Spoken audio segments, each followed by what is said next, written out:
Bahkan yaitu yang paling parah. Bahkan ada umat muslim yang melaksanakan salat, mereka ta'khirus salat.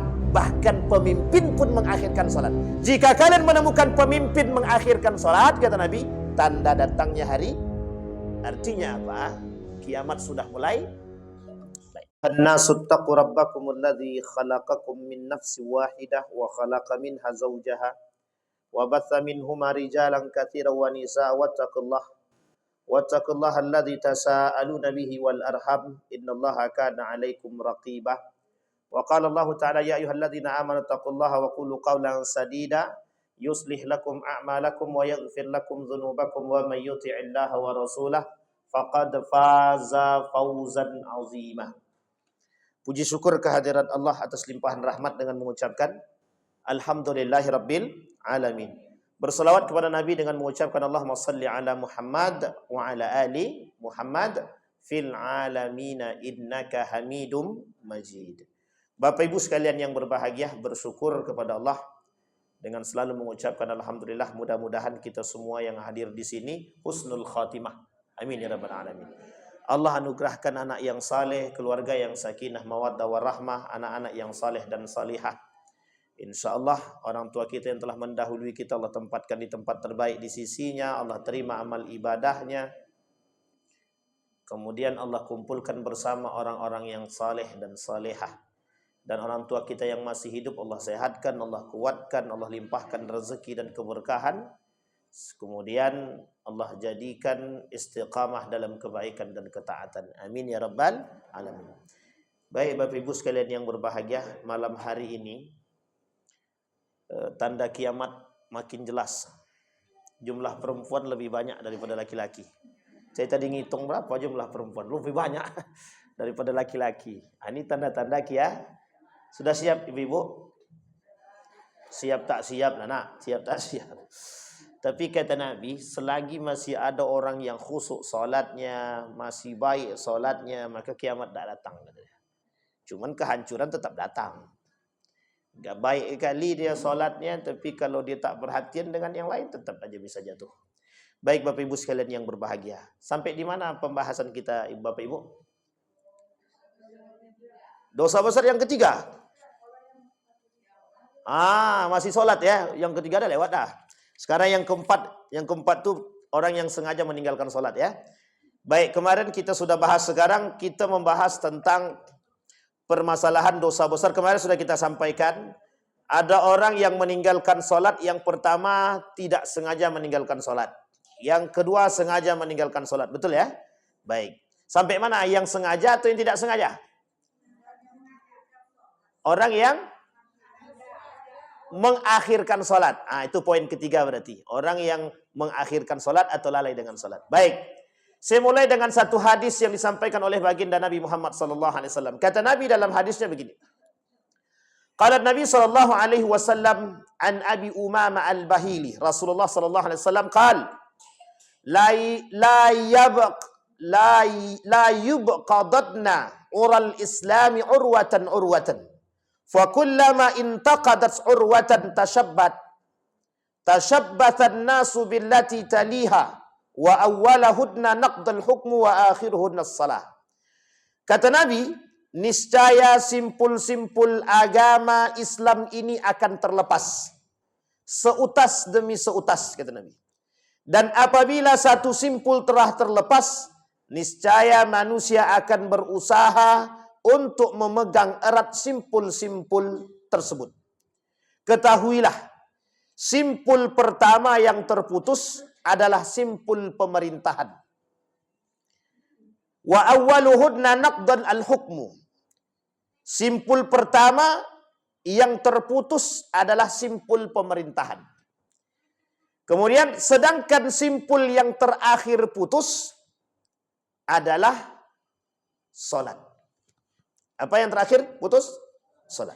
Nanti kita jelasin hadisnya. Hadis yang kedua. Awwalu ma tafqiduna min dinikumul khushu' wa akhiru ma tafqiduna min dinikumus salah. Hadisnya panjang, saya potong aja. Saking panjangnya agak sulit untuk disampaikan. Kata Nabi, di dalam hadisnya kata Nabi, kena di akhir zaman itu kata Nabi, hal pertama kali yang akan hilang dari agama kalian adalah kekhusyuan.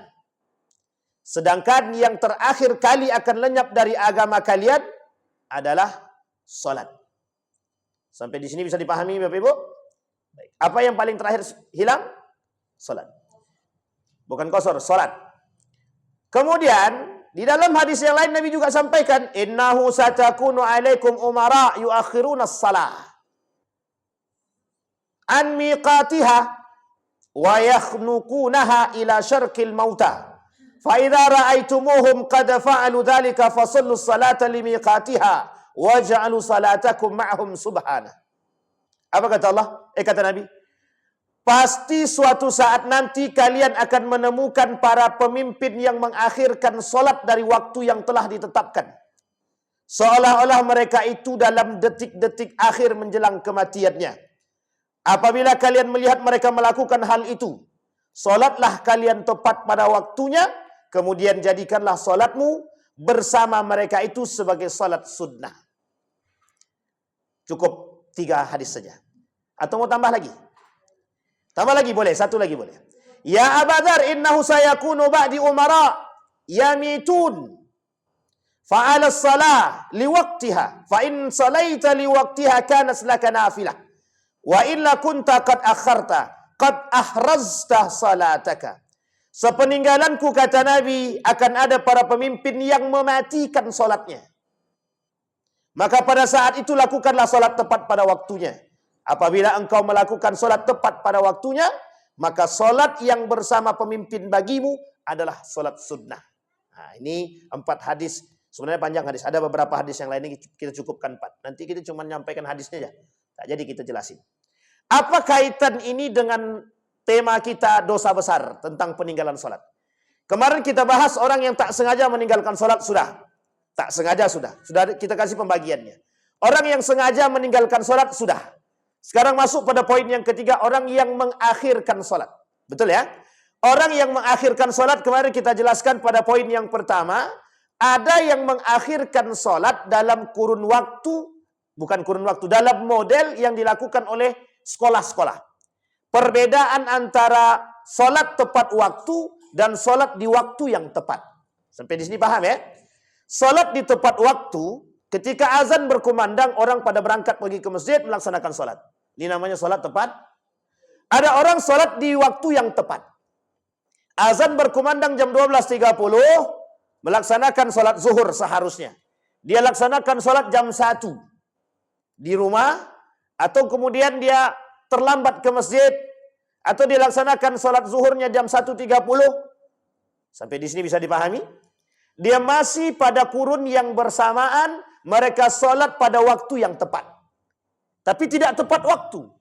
Di waktu yang tepat. Pertanyaannya adalah, apakah orang ini takhirus shalah atau lalai dalam solat? Itu pertanyaan kita yang muncul. Oke? Sekarang kita lihat dulu. Apa yang disebut dengan mengakhirkan solat? Ada orang yang mengakhirkan solat lil uzur. Fa'ittafaqal ulama, berbeda pendapat, bukan ittafaqa, tapi ikhtalafal ulama, berbeda pandangan para ulama. Ada orang yang ingin melaksanakan solat, tapi mereka solatnya diakhirkan karena ada uzur-uzur yang syar'i. Maka para ulama berbeda pendapat. Ada yang mengatakan la ba'sa bih, tidak dipermasalahkan. Artinya neraka yang tadi tak berlaku. Neraka yang sakar itu tak berlaku bagi mereka yang mengakhirkan solat lil uzur. Sampai di sini bisa dipahami Ibu? Bapak Ibu bisa paham ya? Ada orang yang mengakhirkan solat tapi karena uzur. Misal. Ini kebetulan di warung Bapak Ibu sedang ramai orang. Mau ditinggal posisi tak bisa, tak ditinggal sementara azan sudah berkumandang. Sampai di sini paham ya? Maka Ibu selesaikan, Bapak Ibu selesaikan. Setelah selesai, ternyata sholat sudah selesai. Ketika Ibu selesai menyelesaikan urusan uzur tadi, kemudian sholat di masjid pun sudah selesai. Maka Ibu terpaksa melaksanakan sholat sendiri, atau Bapak Ibu melaksanakan sholat sendiri. Ini bagian daripada takhirus sholat. Tapi takhirus salat dengan ada uzurnya, ada sebabnya. Sampai di sini paham? Maka kata para ulama, ini tak masuk dalam kategori orang-orang yang mendapatkan neraka sakar. Sebagian ulama bahkan mengatakan la ba'sa bih. Dalam ilmu fikih, kata para ulama berbeda pendapat, maka ini tidak dikategorikan orang-orang yang mendapatkan neraka sakar, atau kata para ulama tidak dipermasalahkan. Dia berada pada waktu, solat di waktu yang tepat, tapi bukan solat tepat waktu. Sampai di sini paham ya? Nah, kita belum berbicara afdaliyat, kita masih berbicara tentang permasalahan solatnya tadi. Yang kedua, ada orang yang mengakhirkan solat karena memang mohon maaf lil uzur yang tidak syar'i. Misal, nak solat nak, azan sudah berkumandang, sikit lagi bu, gamenya nak habis. Ternyata dia mengakhirkan solat karena game. Artinya dia akhirkan solat karena kelalaian dia. Dia sengaja melalaikan solat dan mengakhirkan solat karena perbuatan yang tidak bermanfaat. Justru ada karena perbuatan dosa, judi misalkan, atau perbuatan-perbuatan yang tidak syar'i. Maka kata para ulama tetap berdosa. Ada yang mengatakan mereka lalai tetap masuk dalam neraka sakar, ada yang mengatakan mereka tetap berdosa. Tapi tidak dikatakan masuk dalam neraka sakar. Artinya apa? Tingkatan dosa mereka berbeda. Sampai di sini bisa dipahami? Nah, yang terakhir pemahamannya adalah ada orang lalai dengan solatnya dan sengaja melalaikan solatnya, dan mereka hanya solat di akhir waktu. Orang yang solat di akhir waktu, kata Nabi Muhammad SAW dalam hadisnya, salatul munafiqin. Wa man yusalli fi akhiril waqti wa huwa salatul munafiqin. Orang yang solat di akhir waktu itulah solatnya orang munafik. Loh, sekarang pertanyaannya di akhir waktu itu yang seperti apa? Kita ambil contoh. Jam 12.30 zuhur berkumandang. Dia baru solat, sementara asar itu jam 15.30. Dia baru sholat jam 15 lebih 15 atau jam 15 lebih. Sampai di sini paham? Ini namanya sholat orang munafik. Tapi kata para ulama, yang lebih sadis lagi, yang lebih dikatakan, yang lebih condong mendekat kepada kemunafikan, 5 menit sebelum azan asar dia sholat, itulah sholat orang munafik. Kata dia. Sampai di sini paham? Kita lihat, kembalikan kepada ayat Al-Quran. Kata Allah dalam Al-Quran, wa idza qamu ila salati qamu kusala. Ada orang-orang yang datang melaksanakan solat, tapi solatnya main-main dan malas-malas. Itulah solatnya orang munafik. Sekarang pertanyaannya, Bapak Ibu sering lihat orang begitu atau tidak? Kalau sering lihat orang begitu, berarti tandanya, tapi jangan sampai kan dia munafik sini kau. Tak boleh. Sampai di sini paham Bapak Ibu? Apakah sampai di situ? Tidak. Nabi bilang dalam hadis yang lain, kata Nabi, salah satu tanda datangnya akhir zaman, tidak akan terjadi hari kiamat, kata Nabi, sampai salat itu akan hilang dari diri seseorang, daripada muslim itu sendiri. Artinya apa? Umat muslim tak mau lagi melaksanakan satu. Apakah begitu saja? Tidak, kata Nabi.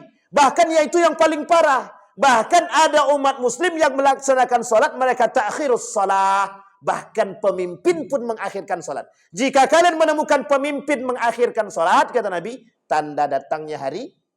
Artinya apa? Kiamat sudah mulai. Baik. Coba kita kembalikan pada hadis yang tadi kita bacakan.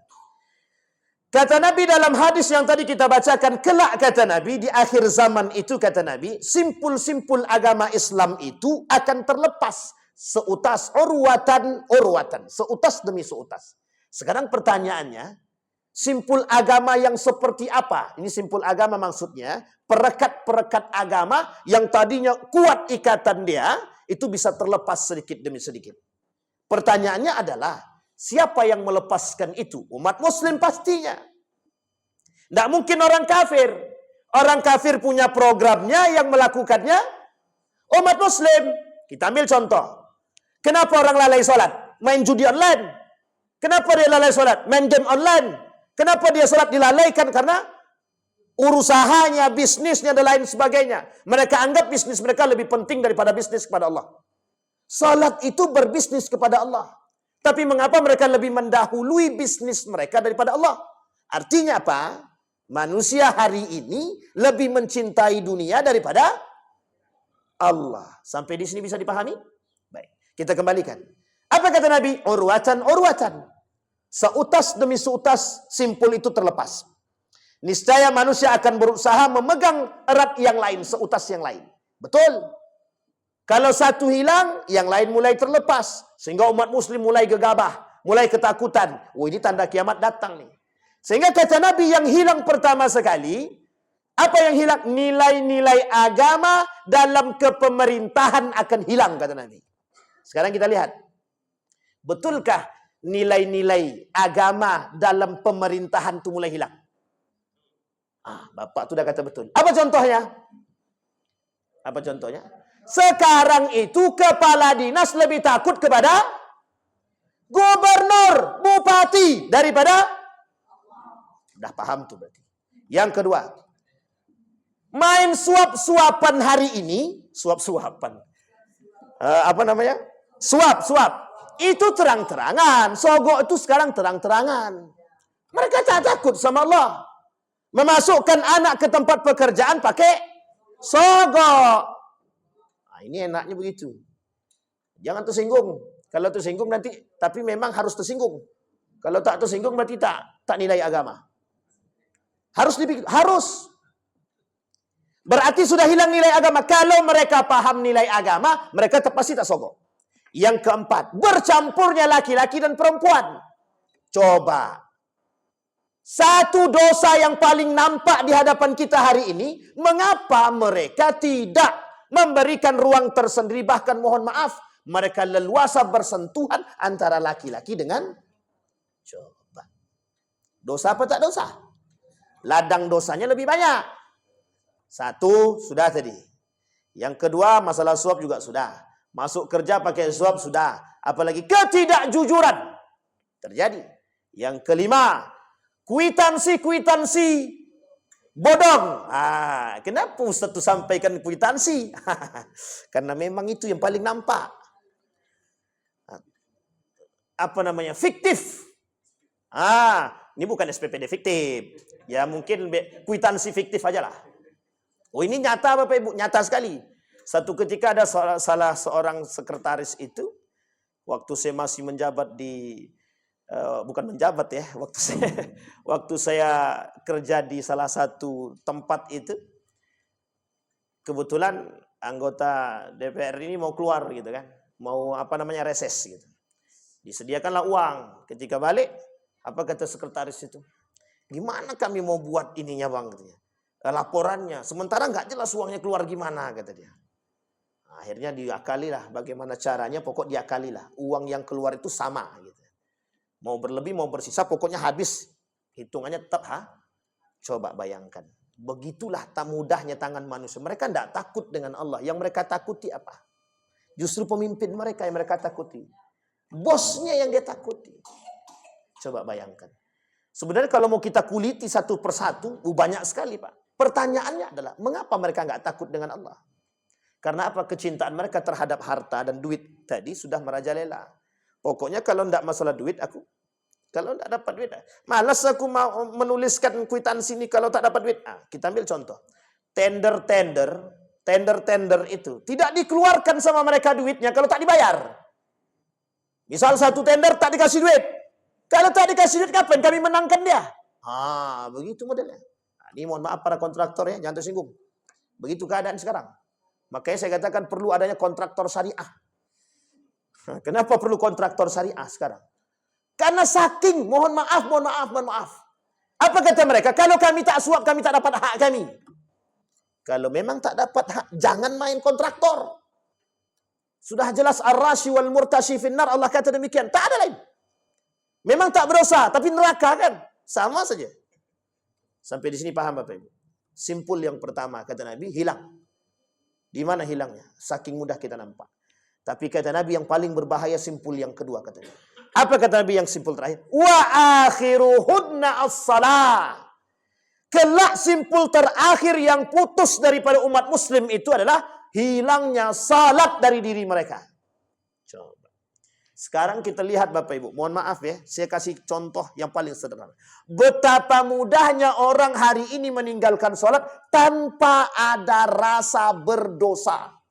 Betul apa salah? Kita ambil contoh. Saya ngajar di salah satu universitas, saya tak sebutlah.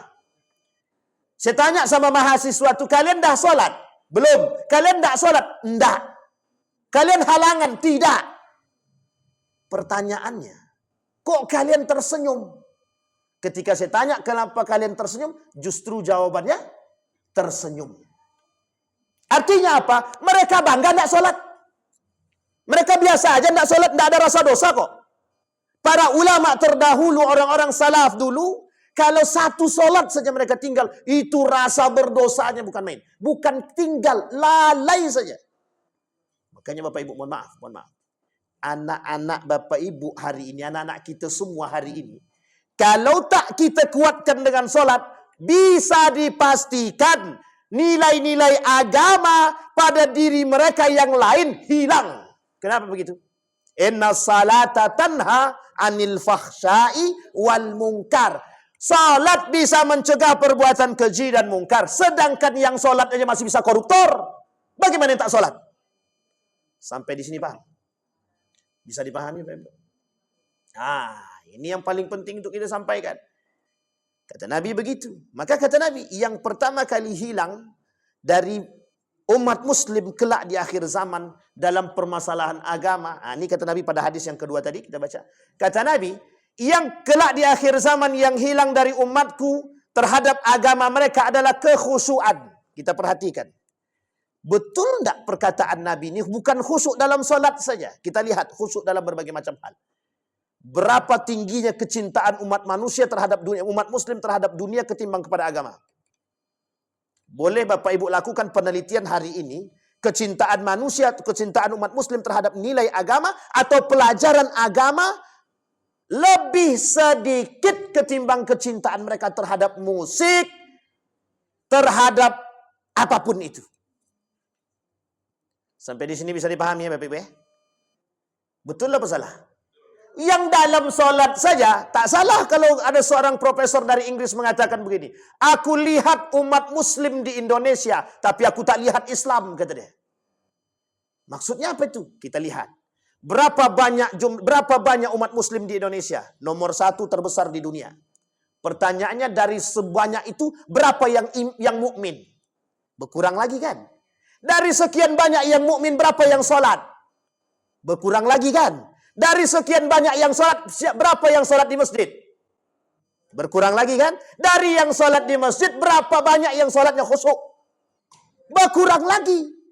Di antara sholat yang khusyuk tadi, mohon maaf. Berapa banyak yang bakal diterima oleh Allah sholatnya? Na'udzubillahi tsumma. Ini satu kiasan bagi kita Bapak Ibu sekalian yang berbahagia. Belum tentu kita yang sholat saja, belum tentu Allah terima sholat kita. Apalagi yang tidak. Pertanyaan kita adalah, kemana rasa simpati dan empati kita? Coba bayangkan kalau kita punya pemimpin yang alim, yang baik. Nampak dia orang-orang tak sholat, apa kata dia? Kalian kepala dinas tak sholat, minggir kalian. Ganti. Kan enak. Jadi kepala dinas yang tak sholat, dikeluarkan itu. Ini saran buat para pemimpin, baik wali kota ataupun gubernur, yang tak sholat ganti. Kan begitu, yang muslim. Kalau tak muslim, ngapa pula kita suruh muslim sholat pula? Tapi kalau bisa kita suruh, ya alhamdulillah. Kan gitu. Artinya dia masuk Islam dulu.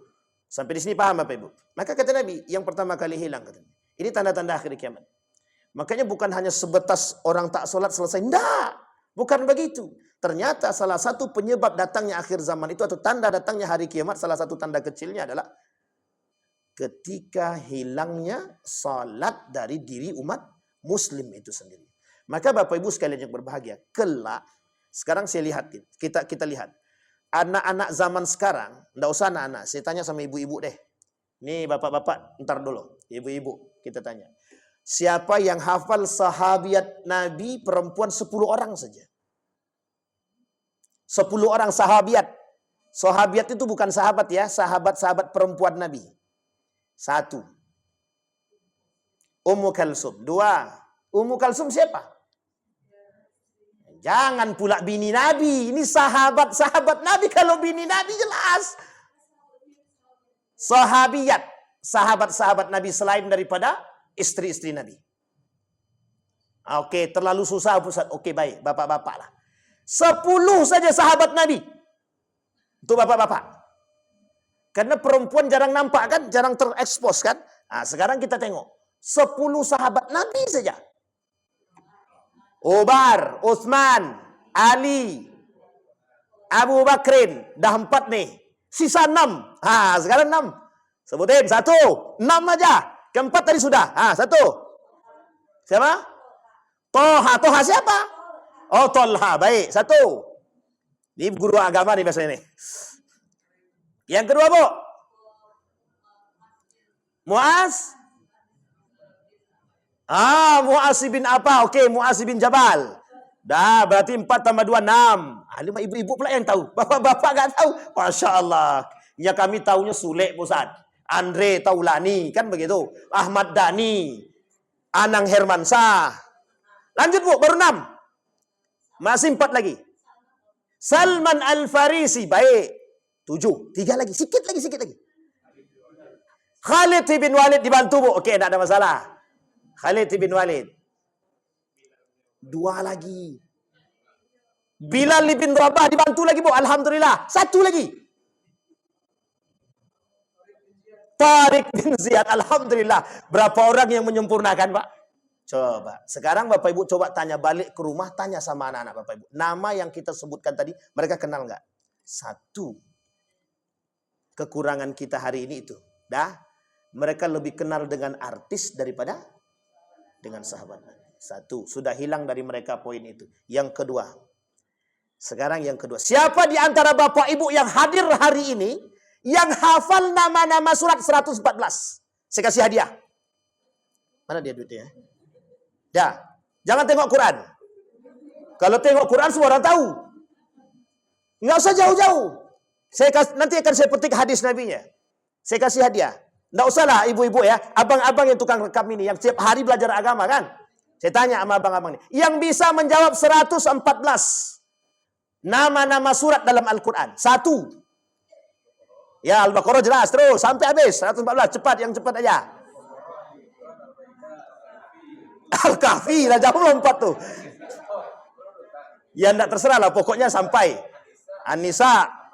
Hitung, Pak. Hitung, Pak ya. Hitung Majidin ya. Baik. Maryam, terus. Al-Maidah. Baru belum banyak. Baru 5, Bang. Coba. Ini baru kita tanya di dalam pengajian. Saya nanya di dalam sekolah, dalam kampus itu, di kelas saya ada 3 kelas, Bapak Ibu. Jangankan nama-nama sahabat atau nama surat. Surat Al-Fatihah aja mereka nggak hafal. Coba. Itu menunjukkan kebenaran hadis Nabi. Apa kata Nabi? La yabqal Islam illa ismu wa la yabqal Quran illa rasmu. Buktinya hari ini Bapak Ibu. Tidak banyak yang hafal nama surat dalam Al-Quran. Nama surat baru. Belum lagi. Berapa jumlah ayat dalam Al-Quran? Di mana letaknya surat ini? Di mana tempatnya? Apa nama? Mati kita. Tak akan jadi kami kan tak fokus di Al-Quran, Ustaz. Betul. Memang kita tak fokus pada Al-Quran. Tapi setidaknya umat muslim berpegang teguh dengan, kalau kita berpegang teguh dengan Al-Quran, setidaknya dasar-dasar daripada keimanan kita itu bergantung pada Al-Quran. Sampai di sini paham. Saya punya kawan Bapak Ibu, orang Yahudi. Hafal Quran dia, 30 juz. Yahudi itu. Tapi tidak masuk Islam dia. Coba bayangkan. Dia tahu, dia sejarah sholat itu dia tahu. Saya aja tak tahu, dia tahu. Kami diskusi panjang waktu itu. Ketika kami di Malaysia. Artinya apa Bapak Ibu? Kata Nabi, simpul-simpul itu akan hilang daripada umat muslim. Bahkan kata Nabi, bukan hanya sekedar itu kata Nabi. Maka kelak akan muncul bagi mereka-mereka itu kata Nabi.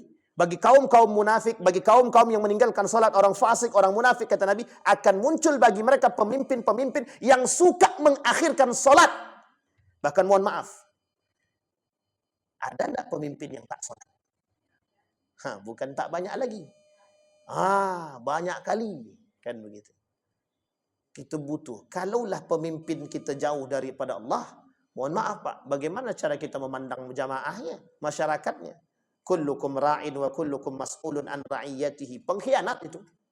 Kalau ada pemimpin yang tak solat, berarti mereka pengkhianat. Artinya ketika ada, bagaimana mereka akan ngajak kita kepada solat sementara mereka tidak solat?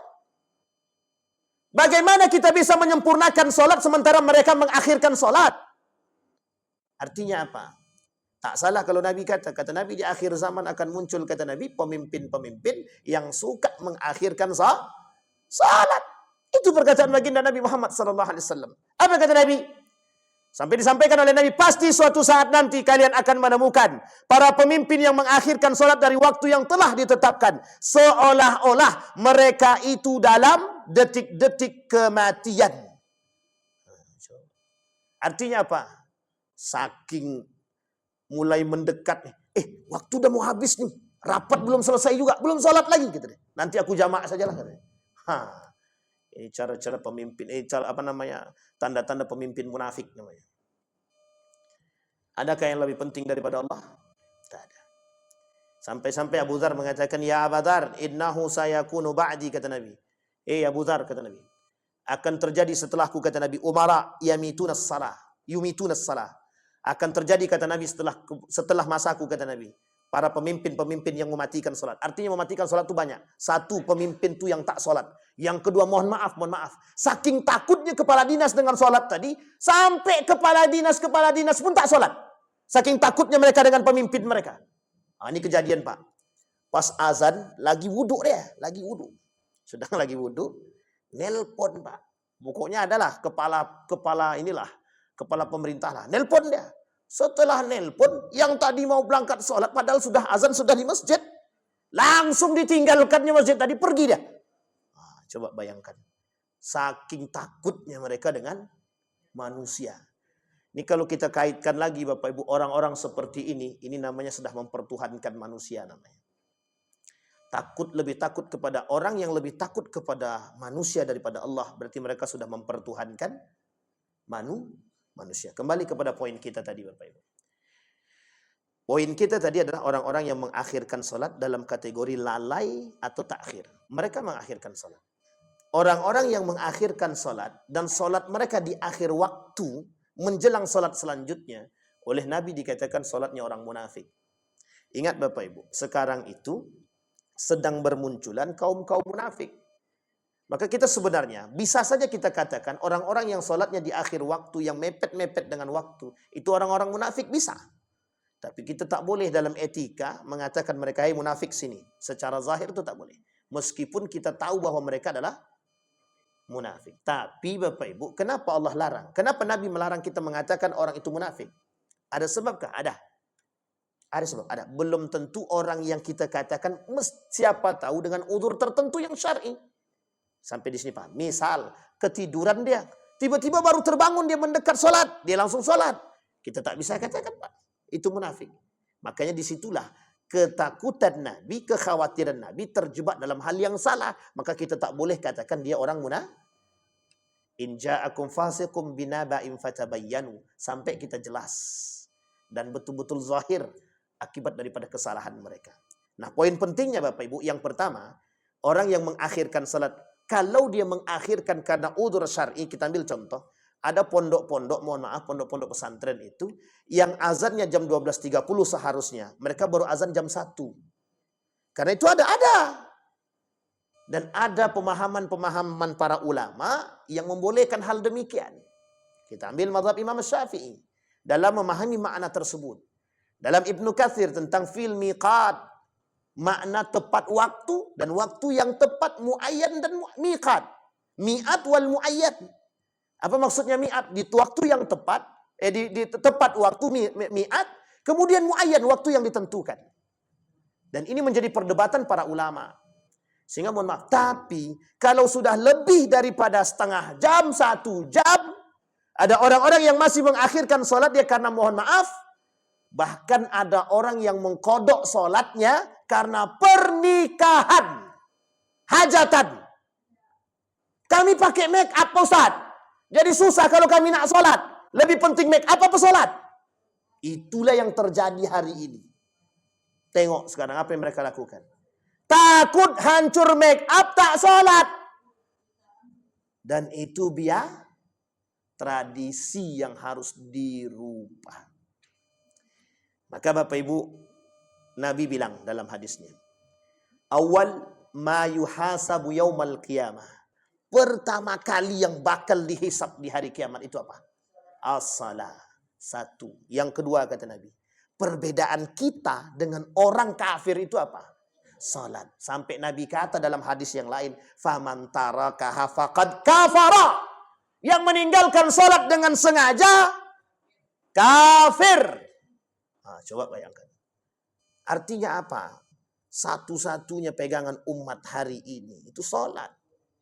Uang sholat aja masih bisa korupsi, dia masih bisa zina. Dia apa kata dia? Kami habis sholat berzinah lagi ya Allah, katanya. Ya itu, mohon maaf Bapak Ibu, tapi masih mending dia masih mau sholat kan. Sampai saya baca satu buku, itu bukunya unik itu. Maaf Tuhan kami sedang melacur, katanya. Saya bilang ini entah buku menghina Allah atau apa enggak tahu. Artinya dalam buku tersebut, dalam novel tersebut dia bercerita tentang curhatan dia kepada Allah. Baik Bapak Ibu sekalian yang berbahagia. Kembali kepada poin tadi. Kemudian Bapak Ibu sekalian yang berbahagia. Allah sebaliknya Allah memberikan apresiasi yang besar kepada orang-orang yang menjaga salatnya. Hafizu ala salawati was salatil wusta, kata Allah. Ada orang-orang yang menjaga salatnya, kata Allah. Mereka jaga salat 5 waktunya, mereka jaga salat malamnya, mereka jaga salat duhanya dan lain sebagainya. Akramahullahu ta'ala. Allah muliakan mereka. Bi khamsi karamatin, kata Allah. Kata Imam Al-Zahabi dalam kitab dia. Ketika ada orang yang menjaga salat dia, mohon maaf Bapak Ibu. Ada orang yang menjaga salatnya, Allah muliakan dengan kemuliaan 5 kemuliaan. Tapi dalam hadis yang lain, bahkan ketika ada orang yang salatnya tepat waktu di masjid dia, khususnya bagi kaum laki-laki, 40 hari saja kata Nabi, Allah lepaskan dia daripada sifat kemunafikan. Coba. Ini apa-apa awak nih yang solatnya tepat waktu di masjid. Ke masjid dia solat 5 waktu berjamaah dia. Maka Bapak Ibu mohon maaf. Solat berjamaah itu menjadi pembahasan khusus oleh para ulama. Apa hukum solat berjamaah itu bagi laki-laki? Sampai ada ulama yang berani mengatakan hukumnya wajib. Artinya apa? Saking tak pengennya ada manusia yang jadi munafik. Karena kalau pengen kita lihat, begitu Pak. Kalau ada orang sudah lalai dengan sholat dia, kita bisa katakan, bisa kita lihat. Dia mesti akan melalaikan pekerjaan yang lain. Itu jelas. Karena tolak ukurnya adalah, sholat saja yang begitu pentingnya, yang begitu baiknya, yang begitu bagusnya. Mereka berani tinggalkan, berarti apalagi yang lain. Sampai di sini bisa dipahami Bapak Ibu?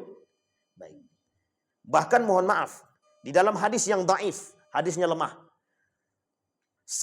Kelemahan hadis ini oleh para ulama, tapi boleh diambil faidah. Arti faidah itu begini, hanya untuk memotivasi orang-orang.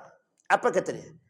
Jika ada salah satu salat yang wajib mereka tinggalkan, dan sengaja mereka tinggalkan, mereka seperti atau seolah-olah sedang berzinah dengan ibu kandungnya.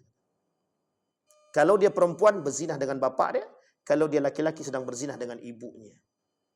Saking pentingnya salat. Bahkan ancaman itu. Meskipun hadis ini tergolong dalam hadis yang dhaif.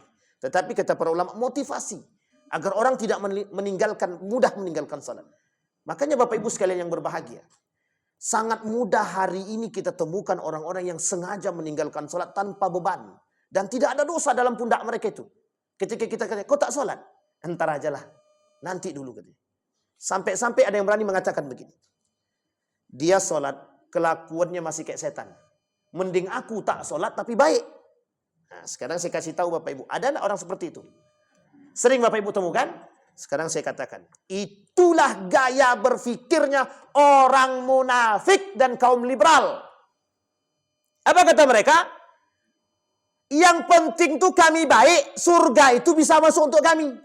Surga itu bukan untuk agama Islam. Surga itu untuk buat semua agama. Siapapun mereka yang baik akhlaknya pasti masuk surga. Jadi tak sholat sekalipun tetap masuk surga. Sampai di sini paham? Itu motivasi mereka tak sholat. Maka mereka katakan kami baik tapi meskipun kami tak sholat tapi kami baik. Masa masuk surga tolak ukurnya Islam aja? Kalau dia Muslim tapi dia tak baik gimana? Ini dia. Sampai di sini bisa dipahami Bapak. Itulah gaya berfikirnya orang liberal yang hari ini kita hadapi bersama. Bukan hanya Bapak Ibu saja, semua kita. Umat Muslim sedang menghadapi kaum-kaum seperti itu.